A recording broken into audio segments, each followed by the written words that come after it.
Chapter 1. When nothing needs motivation. You wake up without the sensation of a beginning. There is no clear start, no internal signal that says, now it starts. The day does not open, it continues. Yesterday did not end. It leaked into today. You feel this before you understand it, before thought, before language. Your eyes open and you do not ask yourself what comes next, because whatever comes next is already there. This is the first thing most people miss about systems. They do not announce themselves. They do not knock. They do not wait for motivation. They simply persist. I remember a morning like this with unusual clarity. Nothing dramatic. A room, muted light, silence thick enough to notice. No anxiety, no excitement. Just a steady sense that the day was already in motion, even though I had not moved yet. You might call this emptiness, or boredom, or lack of drive. But those words miss the point. What it really was neutrality. And neutrality is the ideal operating temperature for any system. You ask yourself, quietly, almost defensively, is it normal not to want anything in particular? I do not answer you immediately, because the question itself is slightly misaligned. It assumes that desire is the engine, that wanting is what moves things forward, but wanting is unreliable. Structure is not. The person at the center of this story never set large goals, not because he was afraid of them, not because he lacked ambition, but because goals, as most people use them, were unnecessary for the way his life functioned. His days assembled themselves out of small repetitions, actions so modest they barely registered as choices. They did not demand justification. They did not need encouragement. He did not talk about discipline. Discipline was not a trait he performed, it was a background condition. He did not describe his life as structured. He simply lived inside a structure he had stopped noticing. He woke up around the same time each morning, not to an alarm, but to a subtle internal friction that appeared when sleep went on too long. He never called this responsibility. It felt more like misalignment, the discomfort of something drifting off its intended track, even when that track was never formally defined. You might think, that is just habit. But habit is already a late-stage outcome. The more important question is what existed before habit had a chance to form. Watching him over time, one thing became obvious. His day contained very few decisions. Not because he lacked options, but because the options had been resolved in advance. Clothing, food, route, pace, all of it pre-decided. Not rigidly, not obsessively, but sufficiently. Enough that these things did not demand attention. And because they did not demand attention, attention became available for something else. Have you ever reached the end of a day and realized you cannot remember making a single decision? That is not loss of agency. That is agency working efficiently. He never described himself as a systems person. In fact, he rarely described himself at all. But from a distance, the pattern was unmistakable. His life was not built on effort. It was built on conditions. And those conditions were tuned in such a way that effort became optional. I asked myself more than once, did he live this way because he understood it, or did he understand it because he lived this way? There was no clear answer, and the absence of an answer mattered more than any explanation could have. You probably look for motivation. Most people do. He never did. Not because he was stronger, but because motivation is a compensatory mechanism. It appears where structure is weak. Where the environment does not support the behavior, the mind is forced to push. His environment pushed for him. Time, space, expectations, constraints, all of it was aligned just enough. Not perfectly, not optimally, but sufficiently. Sufficient alignment removes the need for constant self-negotiation. He could slow down. He could miss a day. He could deviate. But the system did not collapse. Because the system did not rely on him performing heroically. It held its shape without drama. Once, almost casually, he said something that seemed insignificant at the time. If something requires me to convince myself every day, it's probably not right for me. The sentence passed. Later, it became central. You might object. You might say, without effort, nothing meaningful happens. And you would not be wrong. But there are different kinds of effort. There is effort of will, and there is effort of design. The first must be applied repeatedly. The second is applied once and then compounded quietly. He did not avoid difficulty. He avoided instability. Those are often confused. Difficulty can be sustained. Instability drains you regardless of your strength. If you observe his life without context, it looks unremarkable. No sharp turns, no visible breakthroughs, no collapses, no dramatic recoveries. But when you widen the timeline, something else becomes visible. Accumulation. Slow, steady, almost boring accumulation, the kind that cannot be faked and cannot be reversed. You ask, where is the person in all of this? Where are the emotions? They are there. They simply do not sit in the driver's seat. They move within the system, not above it. I noticed that decisions were rarely made in the moment. Most of them were made long before they appeared relevant, sometimes weeks in advance, sometimes years. For example, he did not fight procrastination. He did not even name it. He simply removed from his environment the elements that allowed it to exist. Not completely, not aggressively, just enough. He never told himself, I will not get distracted. He lived in a way that made distraction scarce.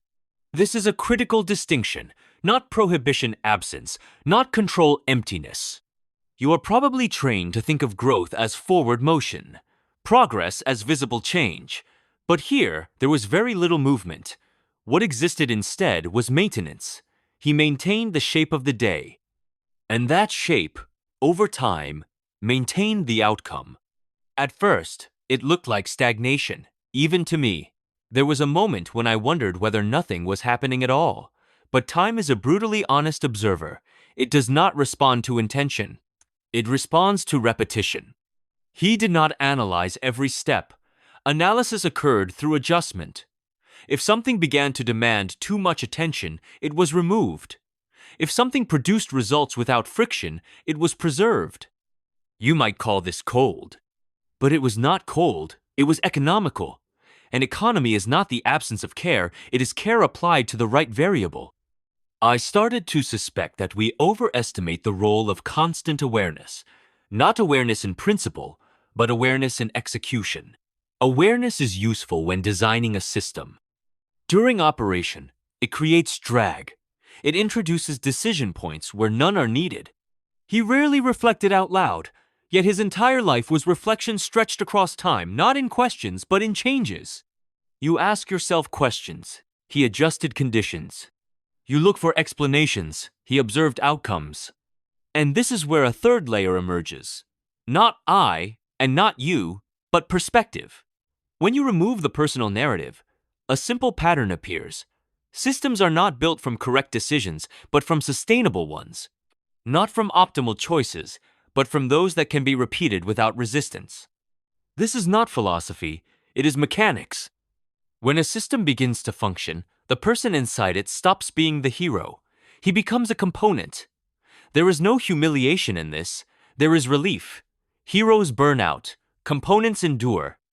You may resist this idea because it does not flatter individuality, but it produces results. I am not suggesting you replicate his life. That would be impossible and pointless. What matters is something else entirely, shifting your focus away from actions and toward construction. Away from what you do and toward why doing it does not require force. A system works when the desired behavior becomes the easiest behavior. Not the most virtuous, not the most impressive, the easiest. And if this all feels too slow, too quiet, too devoid of intensity, that reaction makes sense. Intensity is attractive. It looks like movement, but it is inefficient over time. Fire is dramatic. Structure is warm. He understood this long before he could articulate it. You may be understanding it now without having built it yet. That gap is not failure. It is the exact space where systems begin. Chapter 2. Decisions that were made years ago. Most days feel immediate. You wake up inside them, respond to what is in front of you, move through a sequence of small urgencies, and fall asleep believing the day is over. But that sense of immediacy is an illusion. What you experience as today is usually the delayed consequence of something decided long ago, often by a version of yourself you barely recognize anymore. I began to notice this slowly, not as a realization, but as a faint discomfort, the feeling that the present moment was strangely unresponsive to effort.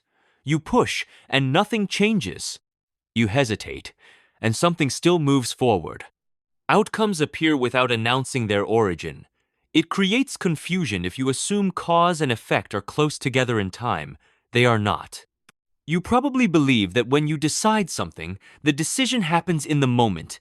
You weigh options, choose a direction, and then life responds. That belief is comforting. It gives you the impression of control. But the more closely I watched, the clearer it became that most real decisions are not events. They are processes that end quietly, long before you notice their consequences. There was a period when his life looked unusually stable from the outside. Nothing new seemed to be happening. No visible progress, no dramatic changes. If you had asked him then what he was working toward, he would have struggled to answer. Not because he was lost, but because the question itself did not fit how his life operated.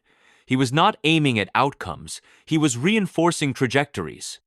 You might ask yourself, what is the difference? Outcomes are points. Trajectories are directions. Outcomes demand precision. Trajectories demand consistency. One requires constant correction. The other only requires that you do not reverse course. He rarely spoke about the future, not because he avoided it, but because the future, as most people imagine it, felt artificial to him. He did not picture scenarios.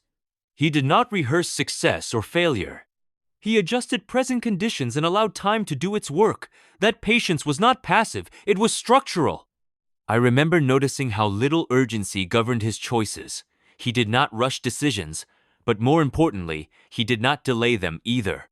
When something mattered, it was handled decisively, often earlier than necessary, long before the pressure arrived, long before the consequences became visible. You might recognize this pattern if you look honestly at your own life. Some problems feel unsolvable, not because they are complex, but because the decision window has already closed. You are trying to act at the outcome stage when the leverage was available years earlier, and now the system resists you. He seemed to understand this intuitively. When something began to demand frequent negotiation, repeated self-talk, repeated justification, it was treated as a signal. Not a moral failure, not a lack of willpower. A signal that the decision had not been made deeply enough. You often tell yourself, I'll decide later. But later is rarely a neutral space. Later is where constraints accumulate. He did not wait for clarity, he waited for alignment. Clarity is a mental event. Alignment is environmental. One can disappear overnight. The other persists even when you are tired, distracted, or indifferent. There were choices he made that looked trivial at the time. Where to live, how much space he needed, what level of income was enough, what kind of social friction he was willing to tolerate. None of these decisions were optimized. They were stabilized. And once stabilized, they stopped consuming attention. That is the part most people miss. Decisions are expensive not when you make them, but when you refuse to finalize them. Every unresolved choice taxes your attention repeatedly. Every day it remains open. It extracts a small fee. Over years, that fee compounds into fatigue, resentment, or confusion emotions you then misinterpret as personal failure.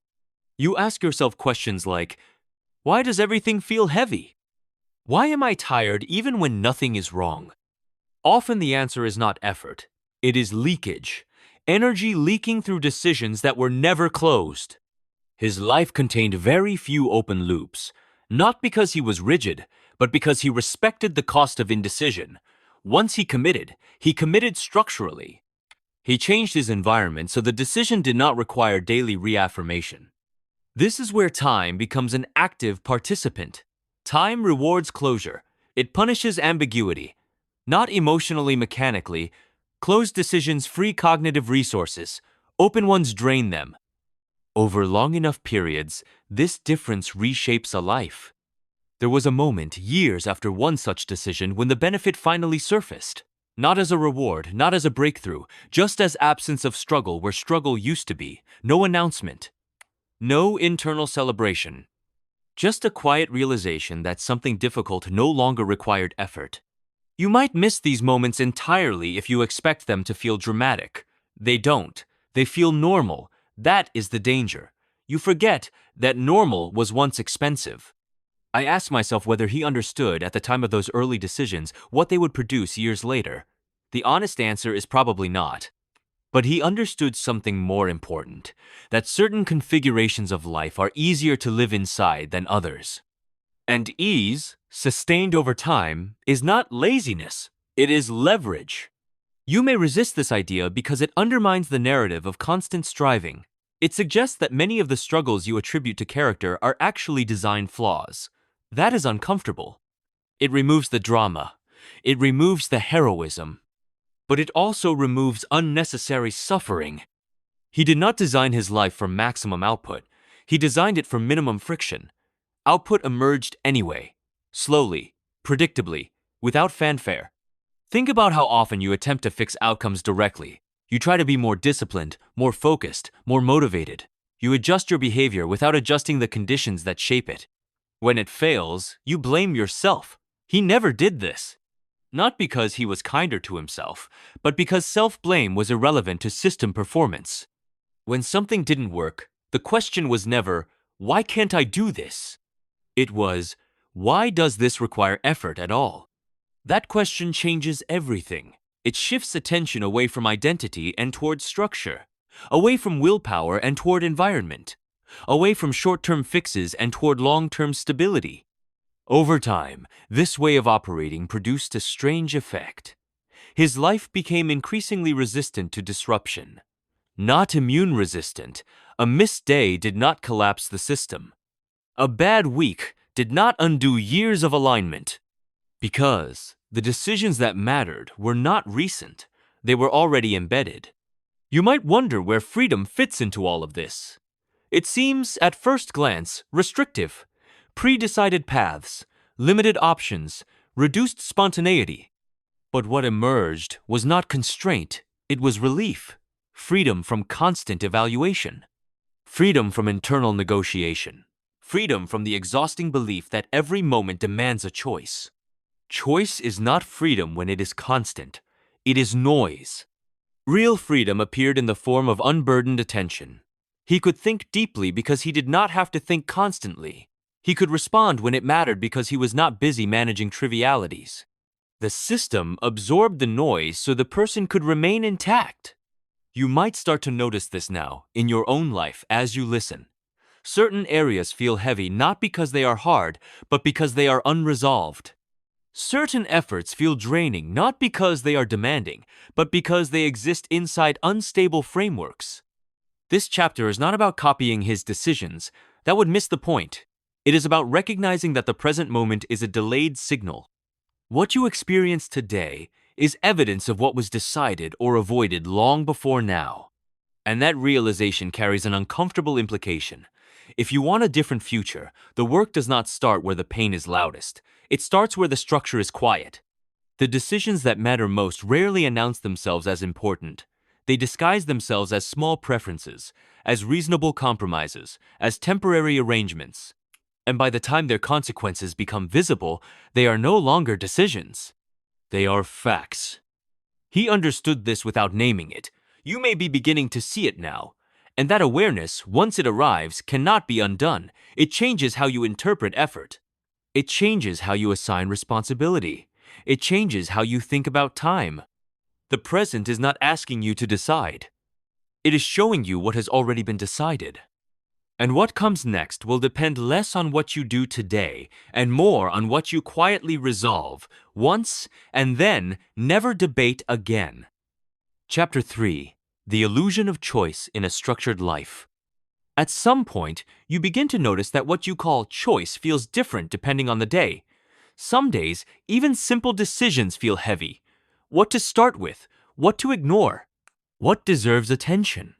Other days, those same decisions barely register. You move through them without friction, without internal debate, almost without awareness. The contrast is subtle, but once you feel it, you cannot unfeel it. I noticed this contrast most clearly in moments when nothing external had changed. Same environment, same responsibilities, same constraints. And yet, the experience of moving through the day felt fundamentally different. On those lighter days, it wasn't that there were fewer options, it was that the options had lost their urgency. You tend to believe that freedom comes from having many choices, that the more options you have, the more control you possess. This belief is reinforced constantly by culture, by language, by the way success is framed. But when you live inside a system long enough, you start to see something else. Excess choice does not feel like freedom when it arrives continuously. It feels like exposure. You wake up and are immediately confronted with decisions. Not dramatic ones, small ones, harmless ones. What to check first, what to respond to, what to postpone. Each one seems insignificant, but they accumulate. And the accumulation does not announce itself as fatigue. It announces itself as hesitation. I remember watching him move through a morning that would have overwhelmed most people. Messages unanswered, tasks pending, ambiguity everywhere, yet he appeared unaffected, not focused in the intense sense. Not energized, simply steady, as if the noise existed, but outside of him. You might assume this comes from discipline, that he was forcing himself not to react, but forcing implies resistance, and there was no resistance visible. The options simply didn't pull on him. That is when it became clear. He was not choosing in the moment. The moment had very little authority. Most of what you experience as choice is actually delayed conflict. You are not deciding what to do, you are resolving tension created by previous non-decisions. When structure is absent, choice becomes a substitute. When structure is present, choice becomes rare. He had removed choice from large portions of his day not by limiting himself, but by committing early. The commitments were not heroic, they were mundane, but they were final, and finality is powerful. You often keep options open because it feels intelligent, flexible, safe, but open options decay. They do not remain neutral. They create background pressure. They whisper. They interrupt. They pull attention even when nothing is required yet. You tell yourself you'll decide later when more information arrives. But later brings more options, not fewer. And with them, more friction. He understood, perhaps unconsciously, that optionality is only valuable when it is used deliberately. Left unmanaged, it becomes weight. So he closed doors early, not because he knew what was behind them, but because he knew what endless hallways felt like. This didn't make his life rigid, it made it navigable. Think about how often you ask yourself, what should I be doing right now? The question sounds reasonable, responsible even, but notice how often it appears. Notice how rarely it produces a satisfying answer. That question is a symptom, not a solution. It emerges when the system has no default behavior. His days had defaults, not rules, defaults. When nothing demanded attention, the system selected for him. When something mattered, it surfaced clearly against the quiet background. You might confuse this with routine, but routine is visible. Defaults are invisible. You don't notice them unless they fail. There were times when his system did fail, days when something unexpected disrupted the pattern. Illness, external demands, emotional strain. But even then, the disruption was contained. It did not cascade. It did not infect unrelated areas. Because the system had boundaries. You live differently when boundaries exist. You stop negotiating constantly. You stop asking for permission from yourself. You stop revisiting decisions that were already resolved. Choice, in this context, becomes precise, rare, meaningful. When he chose, it mattered. Not because the decision was dramatic, but because it was infrequent. You may believe that choosing often keeps you engaged, that it sharpens awareness. But constant choice dulls perception. It keeps you reactive. It keeps you near the surface of things. When choice is scarce, attention deepens. I noticed that he rarely explained his decisions, not to others, not even to himself. Explanation is often a form of doubt, a way of keeping the door open. He closed doors quietly and walked away. This made him difficult to read. People mistook his silence for uncertainty, or passivity, or lack of ambition, but ambition was never the driver. Stability was. You might resist this because it feels counterintuitive. You've been told that to grow, you must push, that to improve, you must stretch, that to succeed, you must choose aggressively. There is some truth in that, but only in unstable environments. In stable ones, aggression creates damage. His environment did not reward intensity, it rewarded continuity. I once asked him indirectly, carefully, whether he ever felt trapped by his own structure. The question lingered longer than expected. Then he said something simple. I feel trapped when I have to decide who I am every day. That sentence stayed with me, because most people do exactly that. They wake up and renegotiate their identity through choices. What kind of person am I today? What matters to me now? What do I care about this week? That constant self-definition is exhausting. It creates instability at the core. He avoided this by letting the system answer those questions implicitly. Identity emerged from repetition, not declaration. He didn't decide who he was. He lived in a way that made certain outcomes inevitable. You might think this removes agency, but it doesn't. It relocates it. Agency moves upstream, from action to design, from reaction to arrangement. You can see this in small things. How you arrange your space, what you leave within reach, what you hide, what you remove entirely. These are not neutral details, they are votes cast in advance. He cast those votes early. Once cast, he stopped revisiting them. When you do not trust your future self, you leave decisions open. When you trust structure more than willpower, you close them. There is a quiet confidence in this. Not confidence in outcome, but confidence in process. He did not need to believe things would work out. He only needed to believe that the system would respond predictably. And it did. Over time, his life developed a certain inertia, not stagnation inertia, momentum that carried him forward even when effort dipped. This is something most people never experience because their lives reset daily. Every morning is a restart, every week a renegotiation. His weeks stacked, his months connected, his years formed arcs. You might feel envy reading this, or skepticism, or discomfort. That reaction itself is informative. It suggests how deeply you are embedded in moment-to-moment decision-making. How accustomed you are to managing life manually. Manual control feels powerful, until you get tired. Automation, when done correctly, feels boring, until you realize how much energy it frees. He was not optimizing happiness, he was reducing variance, emotional, cognitive, behavioral variance. And as variance dropped, clarity increased. Not clarity of purpose, but clarity of signal. He could tell when something was wrong because wrongness stood out. In chaotic systems, everything feels equally urgent. In stable systems, the abnormal becomes visible. You may be wondering where desire fits into all of this. Passion, curiosity, drive. They were not absent. They simply did not dictate direction. They moved within boundaries. Desire is volatile. Structure is patient. When desire aligned with the system, it amplified results. When it didn't, it passed without damage. He did not chase it. He did not suppress it. He let it move through.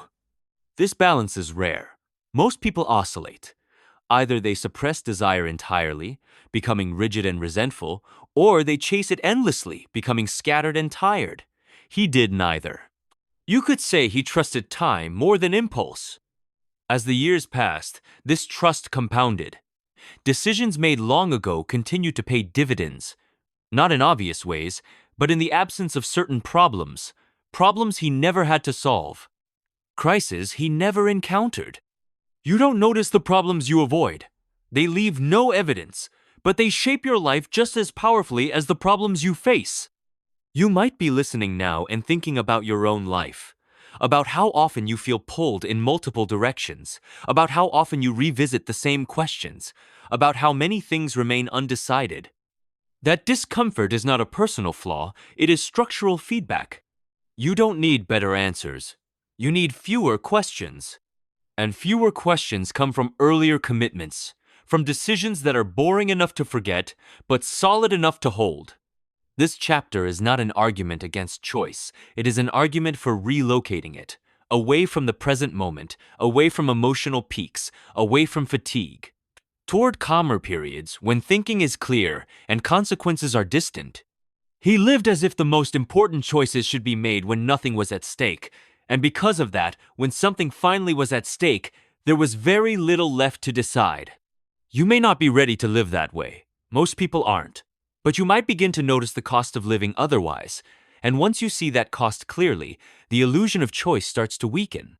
What remains is something quieter, more durable, a life that moves not because it is constantly pushed, but because it has been set on a direction and left alone long enough to gain momentum. And that momentum, once established, does not ask for your opinion every morning.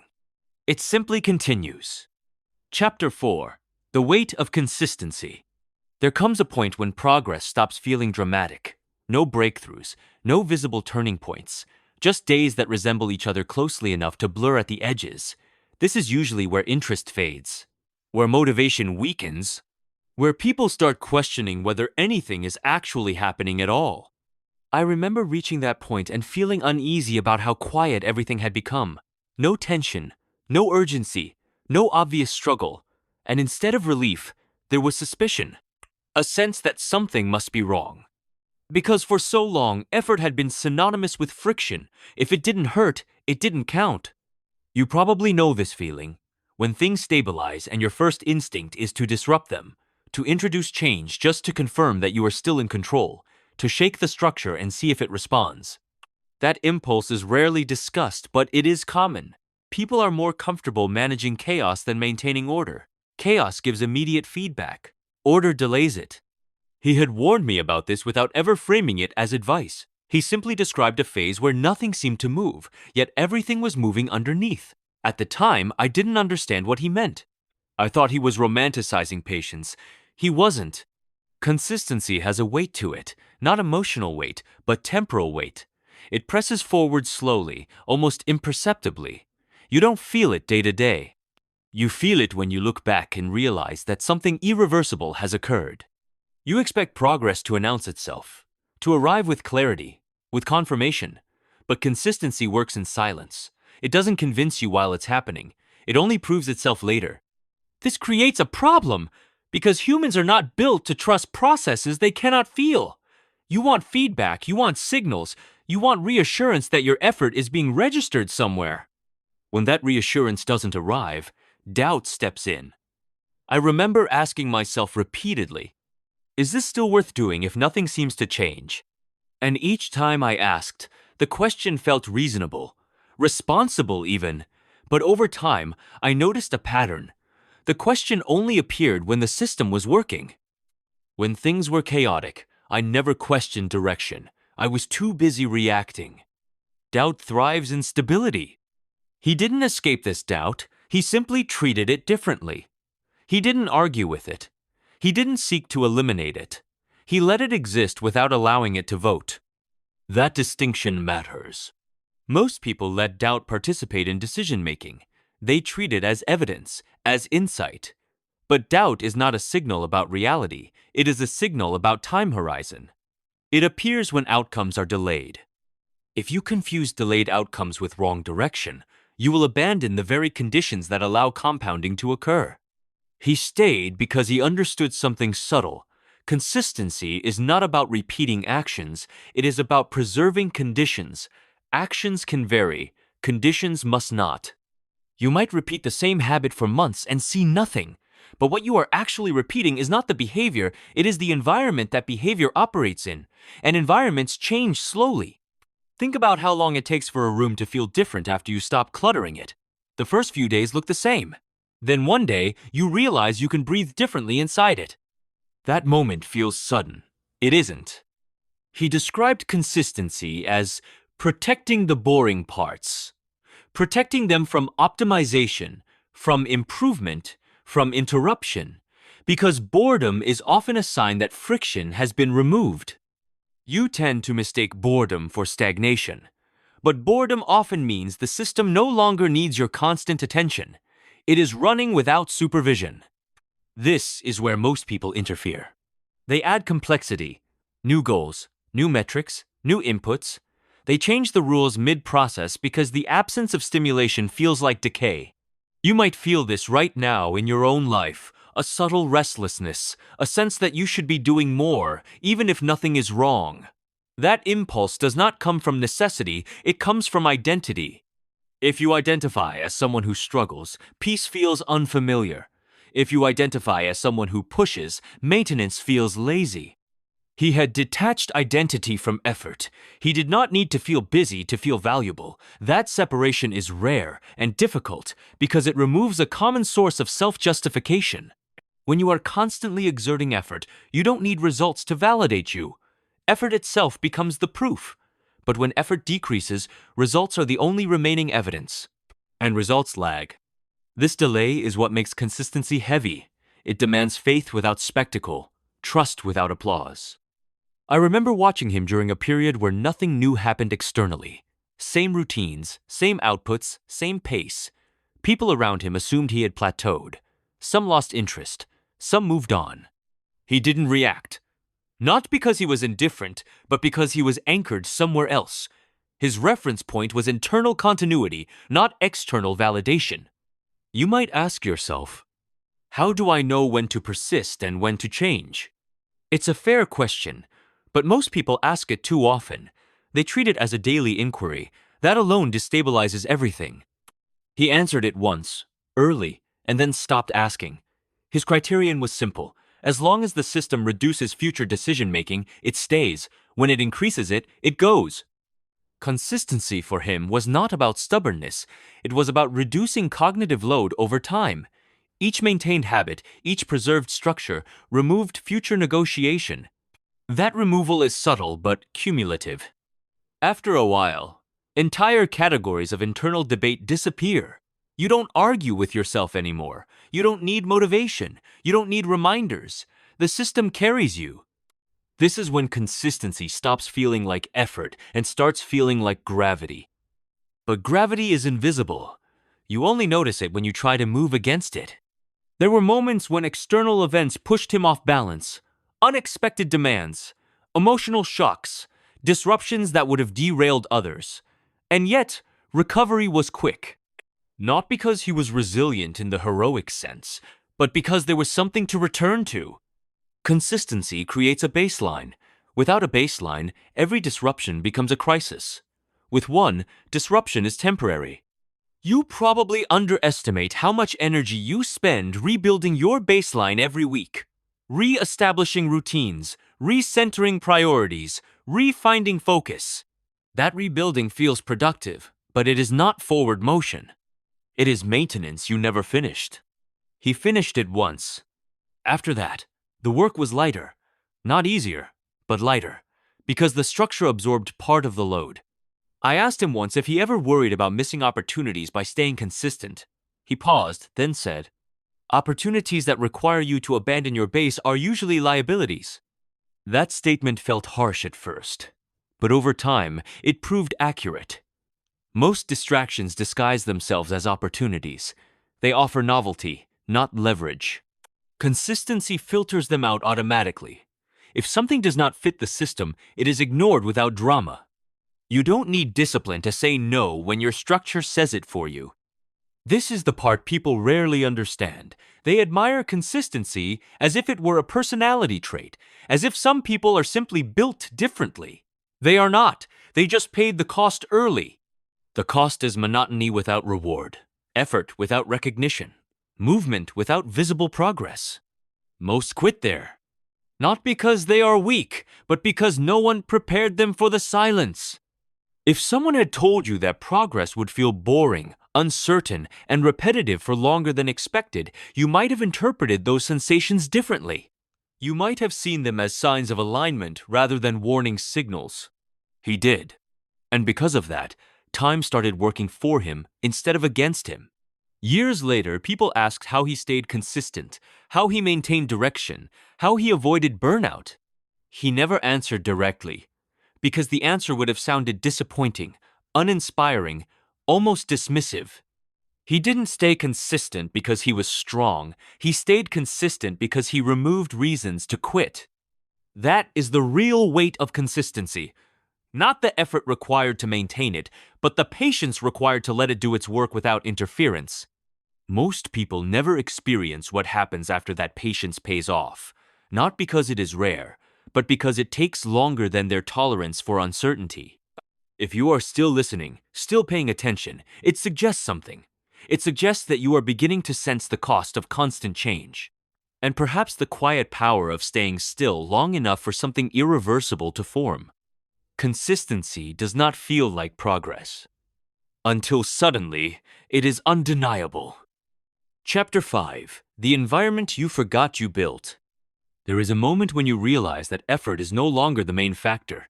You are still involved, still attentive, but something else has taken over most of the work. At first, this feels unsettling. You ask yourself whether you are becoming passive, whether you are losing edge, whether comfort is slowly eroding intention. I remember noticing this shift and misreading it entirely. I thought I was getting lazy. The days felt smoother. Fewer internal negotiations, fewer decisions that required force. And because struggle had been my reference point for so long, ease felt suspicious. You might recognize this reaction. When things stop demanding willpower, you assume something is missing. You assume you should intervene, adjust, optimize. But what had actually changed was not my effort. It was the environment. This is the part most people overlook, because it doesn't announce itself. No milestone, no clear before and after. Just a gradual reduction in friction until one day you realize that behaviors you once fought for are now the default. He explained it to me indirectly, through a story about a workspace he had rearranged years earlier. At the time, it seemed trivial. He moved objects closer, removed distractions, simplified choices. Then he forgot about it. Years later, he noticed that the room itself was shaping his actions. Not through rules, through convenience. The environment was making decisions on his behalf. That is when it became clear. Most people are trying to change themselves while standing inside environments that constantly undo their intentions. You can have discipline, you can have clarity, you can even have strong reasons, but if your surroundings contradict them, you will eventually lose, not dramatically, quietly, through erosion. I had assumed that habits were internal, psychological, a matter of character.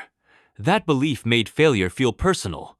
But once you see how much behavior is outsourced to context, the picture changes. The environment does not argue.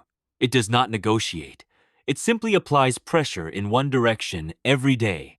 He didn't design his environment to motivate himself. He designed it to make alternatives inconvenient. That distinction matters. Motivation fades. Inconvenience persists. Look around you right now. Not symbolically, literally, the objects within reach, the screens, the open tabs, the pathways your attention naturally follows. None of this is neutral. It is all instructing you, quietly, on what to do next. You might think you are choosing, but most of the time you are complying. This realization can be uncomfortable.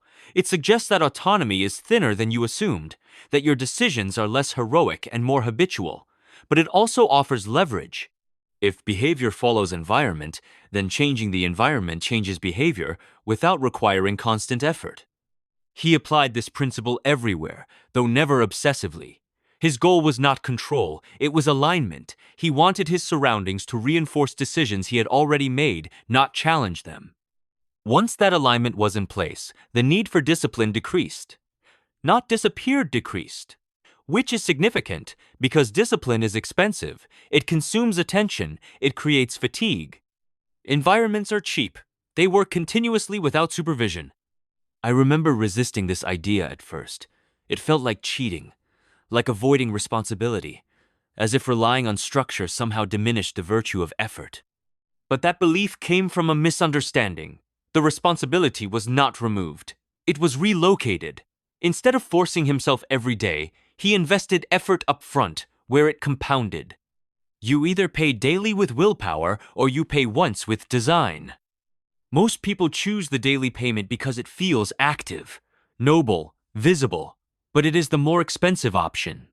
You might notice that people who appear effortlessly consistent are rarely exerting more force than you are. They are simply operating in environments that make the desired behavior the path of least resistance.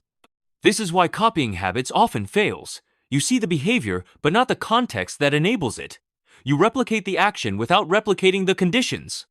He warned me about this, said that imitation without environment leads to frustration. You end up blaming yourself for not sustaining something that was never supported in the first place. I began experimenting with small environmental shifts. Nothing dramatic, just removing points of friction that drained energy unnecessarily, making the right actions slightly easier, the wrong ones slightly harder. The effects were subtle at first, then cumulative. Decisions that used to require justification no longer surfaced. I didn't feel more motivated, I felt less conflicted. That distinction is important. Progress does not always come from pushing harder. Sometimes it comes from removing what pushes back. There was a period when external pressure increased. More demands, less time, less margin. Under previous conditions, this would have triggered collapse, but the environment absorbed part of the shock. That's when I understood the real function of structure. It is not to optimize performance during ideal conditions. It is to preserve direction during adverse ones. He had designed his environment not for good days, but for bad ones. Days when energy was low, focus fragmented, emotions noisy. On those days, the environment carried him forward just enough to prevent regression. This is something people rarely plan for. They design systems assuming peak capacity, but life operates mostly below peak. Fatigue is the norm, not the exception. If your structure only works when you feel strong, it is fragile. His didn't require strength. It required presence. You might ask yourself now, what parts of my environment are silently shaping me in directions I didn't choose? That question is more useful than any productivity tactic, because until you answer it honestly, you are negotiating against forces you cannot see. He didn't remove every distraction. He removed the ones that mattered most, the ones that consistently pulled him off course. Precision mattered more than completeness. And once those were gone, the remaining noise lost its power. This is when effort became quieter. Not absent, quieter. It no longer needed to announce itself. It no longer demanded recognition. From the outside, it might have looked like things were happening naturally, smoothly, but that smoothness was engineered. Not through intensity, through attention. Years later, when people asked how he stayed aligned for so long, he spoke about mindset, about values, about intention, all true, but incomplete. The real answer was simpler and less flattering. He stayed aligned because he lived inside decisions he had already made. The environment reminded him of who he was before he had a chance to forget. That is what most people are missing, not motivation, not discipline, a surrounding that makes remembering effortless. And once you experience that, forcing yourself starts to feel like an outdated solution. You stop asking how to try harder. You start asking what to remove. Chapter 6: When Effort Stops Working. There is a phase no one warns you about. You do everything right, at least by your own standards, and the results still flatten. Not collapse, not fail, they simply stop responding. You increase effort, you tighten routines, you remove distractions, and for a while this works, until one day it doesn't. I remember hitting that point and misinterpreting it as a personal deficit. I assumed something was wrong with my discipline, that I had become complacent, that the solution was to push harder, reassert control, reintroduce pressure. That instinct is common. When progress stalls, most people escalate force. But force has a ceiling. He described this moment differently. He said it was the point where effort becomes noise, where additional input no longer translates into output, only friction, where doing more starts to interfere with what already works. At the time, I didn't understand what he meant. It sounded abstract, almost dismissive of work itself, but then I lived through it. You might recognize the signs. Days feel heavier despite unchanged workload. Small tasks consume disproportionate energy. You're still moving, but the movement feels inefficient. Like walking against a mild but constant incline. Nothing is obviously broken, which makes it harder to diagnose. The mistake is assuming that effort is the variable that needs adjustment. Most people never question this assumption. Effort is tangible, measurable, morally satisfying, so they keep adding it. But effort interacts with systems in non-linear ways. Past a certain point, it doesn't amplify results, it destabilizes them. He explained it using a mechanical analogy. Systems have tolerances. Within a range, additional force increases performance. Beyond that range, force introduces wear. Humans are no different. The problem wasn't that I wasn't working hard enough. It was that I was working against a system that had already reached its optimal load. This is where most people burn out quietly. Not from laziness, from loyalty to a strategy that stopped working. I noticed that the people who sustained progress over long periods weren't the ones who pushed hardest during plateaus. They were the ones who changed how the system responded to effort. Instead of asking, "How do I do more?" they asked, "What is effort currently compensating for?" That question is uncomfortable, because the answer is often structural failure. Effort hides inefficiencies. It covers gaps in design. It allows flawed systems to function temporarily, but the cost accumulates. I realized I had been using effort as a substitute for clarity, for prioritization, for constraint. I was compensating for unresolved decisions by working harder around them. That works until it doesn't. There was a specific moment when this became obvious. I completed a task that should have felt relieving. Instead, it felt empty. Not because it was meaningless, but because I knew it hadn't moved anything forward. Activity without trajectory is exhausting. He told me that this was the signal, not to rest, not to quit, but to stop adding effort and start removing misalignment. Most people do the opposite. When momentum fades, they add layers, more tracking, more rules, more intensity. This increases complexity and further taxes attention. But complexity is rarely the solution to stagnation. He reduced instead. Fewer objectives, fewer metrics, fewer parallel commitments. He didn't lower standards, he narrowed focus. That distinction matters.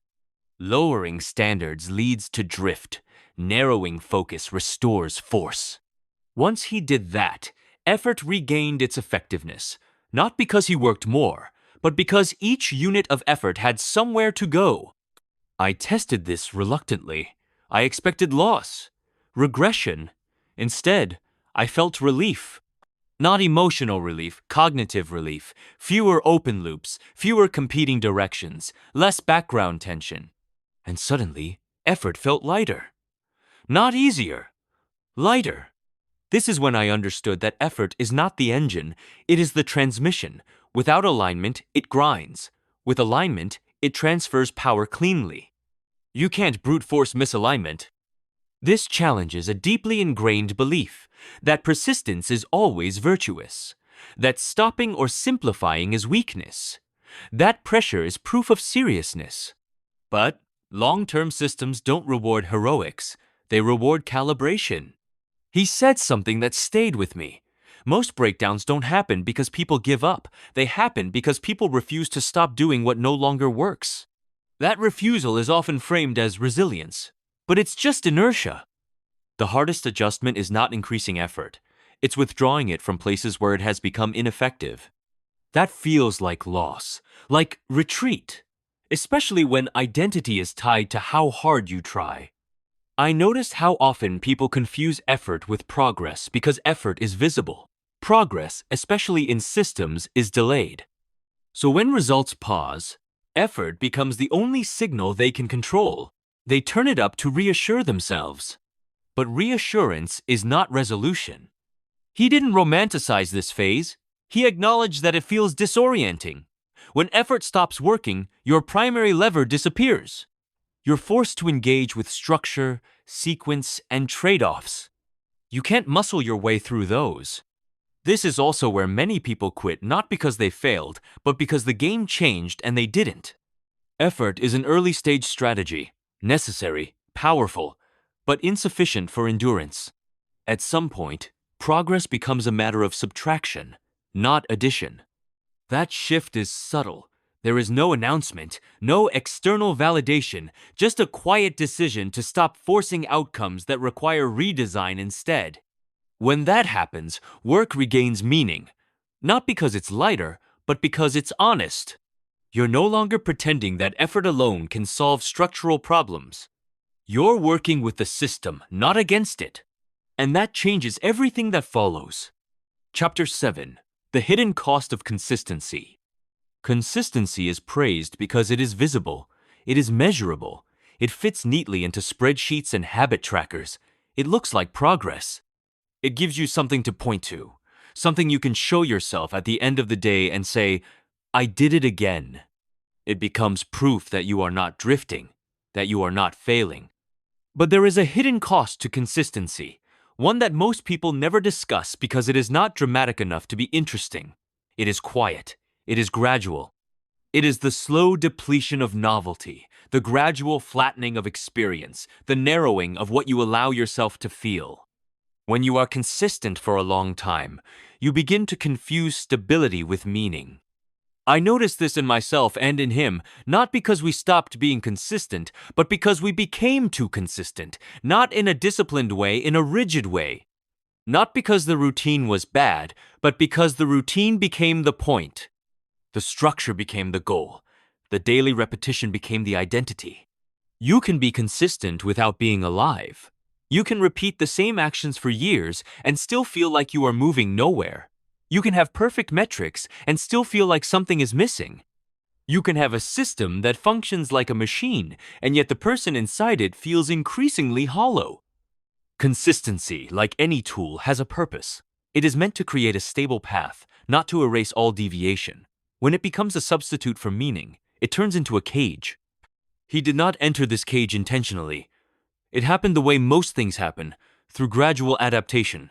No one sets out to trap themselves. No one says, I will build a life so consistent that it becomes a prison. It just becomes that over time, because consistency is safe, and safety is easy to mistake for success. At first, consistency was a relief. It removed the chaos of decision-making. It made the day predictable. It made progress measurable. It created comfort. It allowed him to focus on the work without being constantly distracted by the question of what to do next. But comfort, if left unchecked, becomes stagnation. The first sign was subtle, a sense of déjà vu that didn't feel nostalgic, but numb. The days looked the same not because he was trapped, but because he had built a life that minimized variation. He had removed not only distractions but also the possibility of surprise.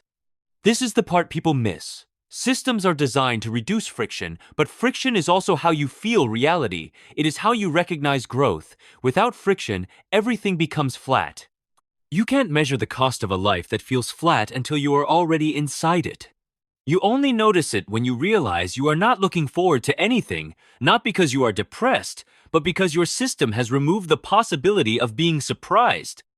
I asked myself if he was sacrificing experience for stability, if he was trading life for efficiency, if he had become a person who lived inside a carefully engineered routine.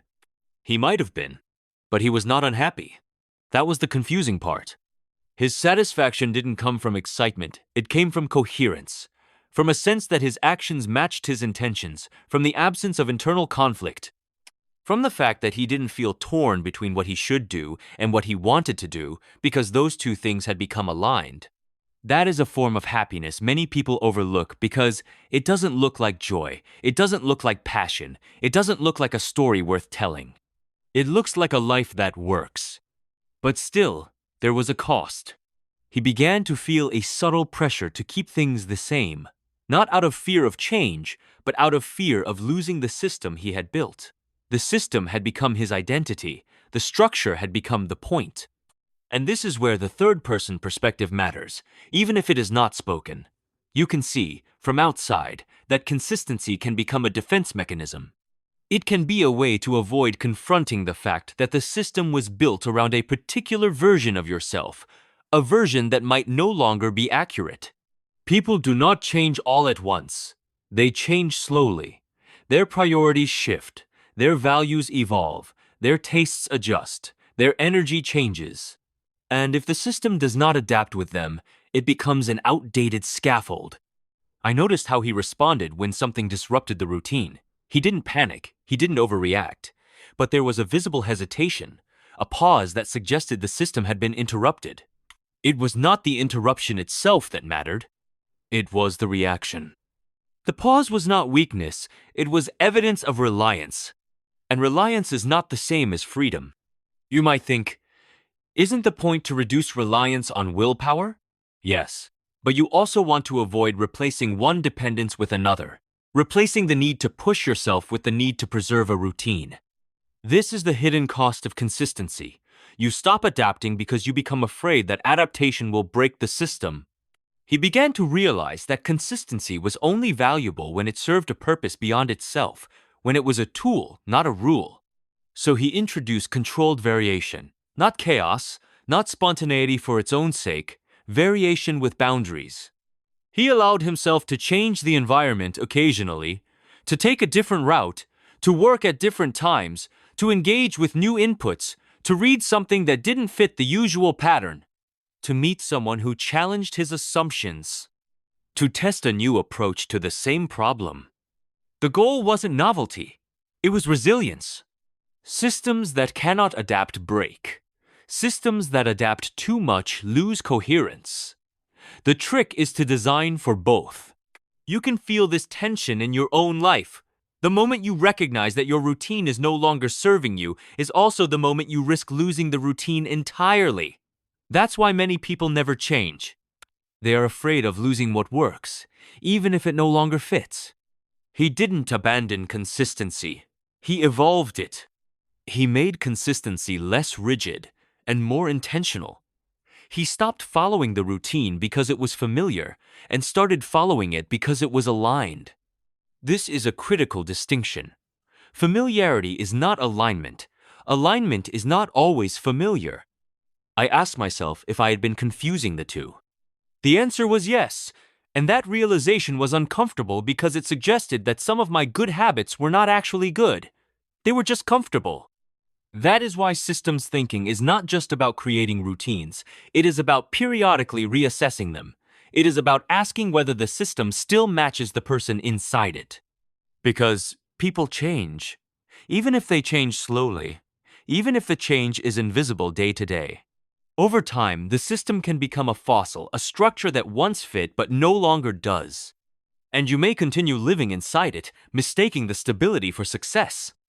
He avoided this by treating his routine as a hypothesis, not a law. He tested it, he observed it, he adjusted it, not dramatically, not often, but regularly enough that the system remained alive. You might be thinking, but if I change the system, won't I lose momentum? That is the risk, but it is also the risk of not changing it. Momentum is not the same as direction. You can move quickly in the wrong direction. Consistency can become a form of inertia. The most dangerous kind of consistency is the kind you don't question. He questioned his, and that questioning became part of the system. This is why his life didn't feel mechanical, because the system was not a rigid machine. It was a living structure that could adjust without losing shape. And this is where the story deepens. Because he was not only managing his routine, he was managing the relationship between his routine and his identity. This is the hidden cost of consistency. It can make you forget who you were before the routine. It can make you forget what you wanted before you learned to want stability. It can make you forget that your life is not only a system, it is also a story.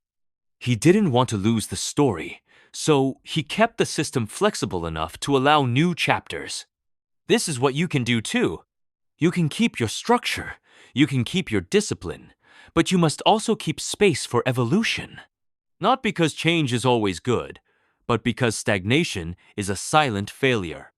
And when you notice that your consistency is becoming a cage, you do not need to abandon it, you need to redesign it. That is the difference between a life that feels like a schedule and a life that feels like a direction. He understood this, not as a philosophy, as a practical reality. Consistency was not the goal, it was the tool. And the tool only works when it remains connected to the purpose it was built to serve. Chapter 8. The Quiet Power of Constraints. I wake up again in the same room, and I catch myself searching for a difference. Not in the walls, not in the light, not in the objects around me, but in the sensation of the day. There is a feeling, a subtle pressure, like the world is already moving without me, like the day is not waiting for my permission, it is already underway. This is what I've noticed. Systems do not ask. They do not seek approval. They do not beg for attention. They simply exist, quietly, and the person inside them adapts. I lie there for a moment and think, why do I feel calm when everything is already decided? I used to believe that the moment you lose control, you lose power. But here, in this calm, I feel something else. I feel relief. The day has boundaries. The day has a frame. The day has rules. And the rules are not oppressive. They are protective. I remember watching him years ago, the man at the center of this story. I didn't understand it then. I thought he was just disciplined. I thought he had willpower. I thought he had some secret motivation that I lacked. But now I understand it differently. He didn't have more willpower than me. He had fewer options. That is the real difference. He had built his life around constraints, not because he wanted to restrict himself, but because he wanted to preserve himself. I ask myself, how did he arrive at that? How did he decide to live like this? It wasn't a sudden choice. It was a slow, almost invisible decision-making process. He didn't sit down and say, "From today, I will be limited." He simply started removing the things that stole his attention. The first time I noticed it, I didn't recognize it. I thought it was laziness. I thought he was avoiding life. But the more I observed, the more I saw the pattern. Every time he removed something, he gained something else. Not money. Not time. Attention. And attention is the most valuable resource you have, because you can always make more money. You can always get more time, in theory. But attention is finite. Once it's gone, it's gone. He understood this instinctively, long before he could articulate it. He didn't limit himself because he was afraid of the world. He limited himself because he was tired of being pulled in 1,000 directions. He had learned that options are not freedom, they are friction. I used to think freedom meant endless choices, that the more options you had, the more powerful you were. I thought a person with no constraints was a person who could do anything. But I was wrong. A person with no constraints does not do anything. A person with no constraints is overwhelmed. I ask myself, why do I still believe the myth of freedom? I think it's because the idea of constraints feels like failure. It feels like you are settling. It feels like you are admitting you can't handle life. But what if constraints are not a weakness? What if constraints are the only way to handle life without burning out? When I watch him, I realize that he didn't build his life around big ambitions. He built it around small boundaries. He made his environment so narrow that his attention couldn't escape. He didn't ban distraction. He removed distraction. There is a difference. He didn't try to resist the temptation. He made the temptation irrelevant. And this is the part that hits me the hardest. He didn't rely on willpower. He relied on design. He designed his day so that the correct action was the easiest action. He designed his environment so that his mind didn't have to fight itself every morning. He designed his life so that the default option was the one that served him. I think about my own life and I feel the weight of my choices. I feel the constant negotiation. Every day is a debate. Every day I have to convince myself to do what I know I should do. I have to argue with my own impulses. I have to fight the part of me that wants comfort more than growth. He didn't have that, because he removed the need for that fight. He made the fight unnecessary. And when you make the fight unnecessary, you gain something more than time. You gain stability.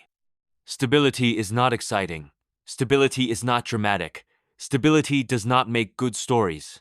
But stability makes results. He didn't chase intensity. He didn't chase passion. He chased continuity. He chased a life where his actions were consistent enough to create an outcome. I ask myself, what is it that I want? Not the big answer, not the philosophical one, the simple one. What do I want my life to look like in a way that doesn't require constant effort? He already knew that answer. He knew that effort is not the real enemy. Effort is fine. But effort that is required every single day without support is impossible to sustain. He understood that you cannot rely on yourself every day. You need a system. You need boundaries. You need constraints. I remember a moment when he said something that seemed almost offhand, almost casual, but it stayed with me. If something requires me to convince myself every day, it's probably not right for me. He said it like it was a fact, like it was obvious, like it was not a moral judgment, not a statement about discipline, just a truth about how systems work. And I realized then that he wasn't avoiding difficulty. He was avoiding instability. Difficulty is a part of life. Instability is a drain. When something is unstable, it takes energy just to keep it from collapsing. When something is difficult but stable, you can handle it. He chose stable difficulty. Most people choose unstable ease. He made his life narrow enough that he could do what mattered without being pulled apart by the rest. He didn't do more. He did less, but better. And this is the part that most people miss. Constraints don't reduce your potential. They focus it. They create clarity. They remove the noise. When you limit your options, you also limit your excuses. He didn't have a million ways to avoid his work. He had one path, and he walked it. I ask myself, would I be able to live like that? To choose boundaries, to choose a smaller life, to choose less? And the honest answer is, I don't know. Because I have been trained to believe that success is measured by the amount of options you have. I have been trained to believe that the person who has the most freedom is the person who can do anything. But he taught me something else. The person who has the most freedom is the person who has designed his life so that he does not have to fight himself. He has the freedom to act without negotiation. He has the freedom to be consistent. He has the freedom to build. And that freedom is not the freedom of choice. It is the freedom of stability. He didn't become a hero. He became a component. And components endure. Heroes burn out. Components last. I lie in bed and I think about how easy it is to be distracted when your life is full of open doors. How easy it is to waste time when you have endless options. How easy it is to feel overwhelmed when you are responsible for every decision. He removed that. He didn't remove life. He removed the part of life that made living difficult. He made his day simple. He made his day predictable. He made his day safe. And in that safety, he found power. The power to repeat. The power to maintain. The power to build something that didn't require constant force. I sit up and I realize the truth.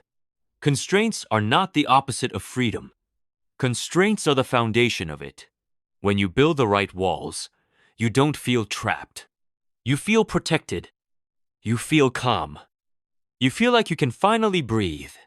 And that calm is where growth begins. Because growth is not a sprint. Growth is a system. And systems don't ask for permission. They simply work. Chapter 9. The moment you stop chasing and start building. You think the most important moment in a person's life is the moment they decide, the moment they commit, the moment they announce a change. But that is not true. The most important moment is the moment they stop chasing. Not because they have given up, but because they have realized that chasing is not the same as building. You can chase for years and never build anything. You can chase for a lifetime and still be running. He did not chase. He built. That distinction is subtle, and most people miss it because they confuse motion with progress. They confuse activity with outcome. They confuse intensity with results. He did not confuse them. He understood that chasing is an emotional state. It feels urgent. It feels alive. It feels like you are doing something. But chasing is often just a way to avoid the work of construction. Construction is quiet. Construction is slow. Construction is repetitive. Construction is not dramatic. And people are trained to distrust quiet. They want fireworks. They want breakthroughs. They want proof. He didn't want proof. He wanted stability. I used to think that building required constant effort, that if you were not actively pushing, you were not building. But he showed me the opposite. Building is not about pushing every day. Building is about repeating. And repeating is not glamorous. It is boring. But it works. He never talked about discipline the way people do on social media. He never said, "I'm disciplined." He never posted it. He never announced it. He didn't need to. His life showed it. There is a difference between being disciplined and being constructed. Discipline is a personal trait. It is something you apply. Construction is a condition. It is something you live inside. He was not disciplined. He was built. That is the real secret. He did not rely on daily motivation. He did not rely on daily emotion. He did not rely on daily inspiration. He relied on a structure that made the correct behavior automatic. And automatic is the highest form of power, because it does not require energy. It does not require will. It does not require negotiation. It simply happens. He did not wake up and ask himself what he should do. He woke up and the system answered for him. That is the point most people miss. The system is the answer. You do not need to be stronger. You need to be smarter. You need to build the environment that does the work for you. I remember asking him once, not directly, but in the way you ask when you are not sure you want the answer. How do you do it? He didn't answer immediately. He looked at me as if he was considering whether the question itself was worth answering. Then he said, "I stopped thinking about being good." That was it. That was the moment the truth landed. He did not chase being good. He built being good. Most people chase being good because they want validation. They want proof that they are capable. They want to feel like they are worth something. But he did not need that. He had already designed a life where his worth did not depend on performance. His worth was in the system. And the system did not require approval. It required repetition. That is why he could maintain. That is why he could continue. That is why he could endure. I used to believe that the only way to succeed was to push through discomfort. But he showed me another way. He did not avoid discomfort. He avoided chaos. He did not try to eliminate difficulty. He tried to eliminate instability. And this is where the third-person perspective becomes important because it reveals the structure behind the behavior. He was not motivated by goals. He was motivated by conditions. He was not driven by ambition. He was driven by alignment. He did not think in terms of should. He thought in terms of fits. If something did not fit, he removed it. Not dramatically, not harshly, not morally, just practically. He did not ask himself, "What should I do?" He asked himself, "What fits into the system?" That is a different question entirely, because it shifts the focus away from the person and onto the design. And design is where the results come from. I think about my own life and I realize how much I still chase. I chase motivation. I chase inspiration. I chase the feeling that I am on the right path. But he did not chase. He built. He created a life where the right path was the default. And once the default is correct, you no longer need to chase. You no longer need to push. You no longer need to persuade yourself. You simply follow the path that has already been created. That is the moment where systems become powerful. Not when they are started. Not when they are announced. But when they become the default. When the person inside them no longer feels like they are choosing. When they feel like they are living. When they feel like the system is not a burden, but a support. That is the moment when the system becomes a life. I ask myself, why is this so hard for most people? Because most people build systems that are based on willpower. They build systems that rely on daily effort. They build systems that require constant maintenance. They build systems that are not stable. He built a system that was stable. He built a system that was sustainable. And the sustainability is the real achievement. Because it is easy to start something. It is hard to continue. And continuation is the only thing that creates outcomes. He did not create a life by making grand decisions. He created a life by making small decisions and then repeating them until they became invisible. He did not become a different person. He became a person with a different environment. And that environment did not require him to be exceptional. It required him to be consistent. Consistency is not glamorous, but consistency is what builds a life. When I think about his story, I realize the biggest misconception people have about success. They think success is a destination. They think success is an event. They think success is a moment. But success is not a moment. Success is a pattern, and patterns are built through repetition. That is why the most important question is not, what should I do today? The most important question is, what should my life look like when no one is watching? Because the system does not care about your audience. The system cares about your habits. The system cares about your environment. The system cares about the conditions you create. He understood that. And that is why he stopped chasing. He stopped chasing the future. He stopped chasing validation. He stopped chasing motivation. He started building. And once he started building, the future stopped being something he chased. It became something that happened. Chapter 10. The System That Outlives You. You expected the end to arrive like a scene you can point to, a moment you can label, a line you can quote, a clear turning point where the story finally reveals itself, but systems do not end like that. They do not close with a curtain. They do not finish with applause. They do not provide a final image that feels satisfying in the way a movie ending is satisfying. They simply continue, or they quietly stop, and the difference between the two is often invisible until you look back at a long enough timeline. The person in this story did not have a dramatic ending. There was no final victory, no sudden realization that changed everything.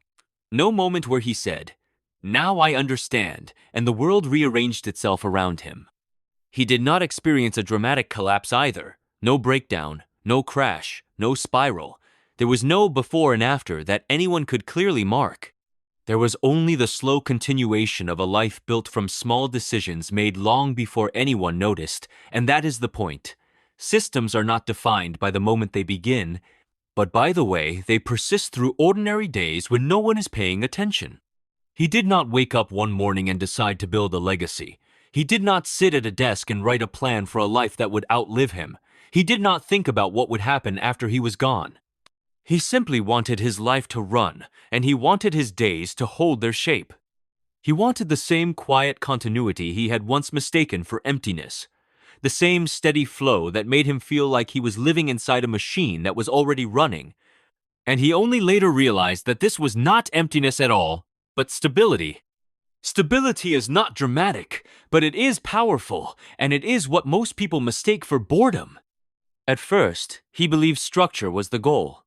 He thought if he could arrange his day correctly, then his life would become meaningful. He thought if he could make his habits strong enough, he would finally feel like he was someone who mattered. He believed the system was a tool he could use to become a better version of himself. Later, he realized the structure was not a tool, it was the person. The system did not exist to support his identity existed inside the system. And that is the quiet revelation that changes everything. When your life is built from conditions instead of effort, the person you are becomes the result of the system, not the cause of it. That may sound cold, but it is not. It is liberation. Because when you stop being the center of the story, you stop needing to perform, you stop needing to prove that you are capable. You stop needing to fight your own nature every day. You stop chasing motivation, because motivation is not a reliable source of power. It is a temporary surge that fades the moment circumstances change. And he understood that the real power is not in feeling motivated, but in arranging your environment so that motivation is not required. That is the difference between a life built on willpower and a life built on design. He built a system that did not depend on his strength because he knew strength is temporary and inconsistent. He knew that if the system required him to be strong every day, it would fail the first time he was tired, sick, or distracted. So he designed it to survive him, not because he planned to die soon, but because he understood that life itself contains interruptions, and the system needed to handle interruptions without collapsing. That is the core principle that most people miss. A system is not strong because it is rigid, but because it is resilient. He did not make the same mistake most people make, which is trying to create a life that is impressive. He did not aim for a life that could be shown to others and praised. He aimed for a life that could be maintained when no one was watching. He did not want a story. He wanted continuity. He did not want a moment of glory. He wanted a stable machine. He did not want to be a hero. He wanted to be a component that could function without drama. This is what I realized when I watched him over time. He did not need to be motivated because his environment did not allow him to be otherwise. He did not have to persuade himself to act because his conditions were already arranged to produce action. He did not have to negotiate with his own brain every morning because the decisions were made in advance and the day was already set in motion before he even became aware of it. That is the power of a system. It moves before you have to.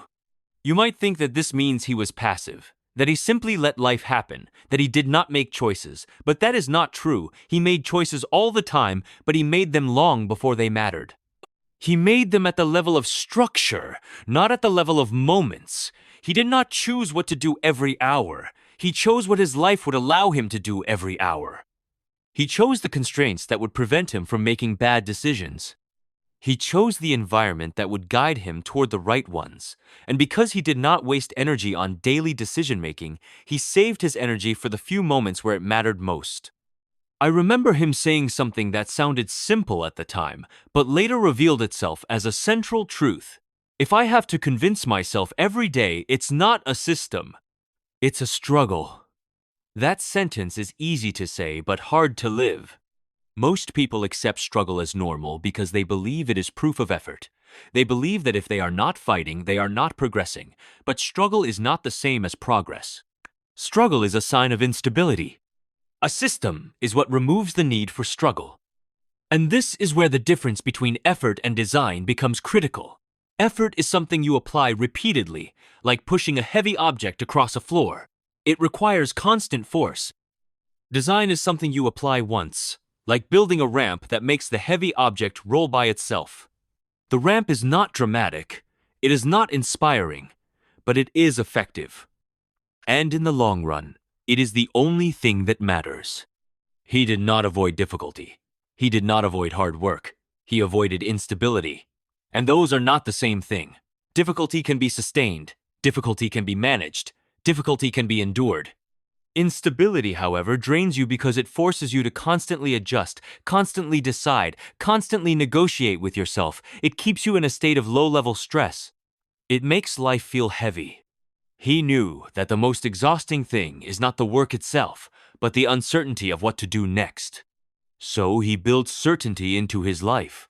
Not the certainty of outcomes that would be unrealistic, but the certainty of the process. He built the conditions that made the right actions, the default actions.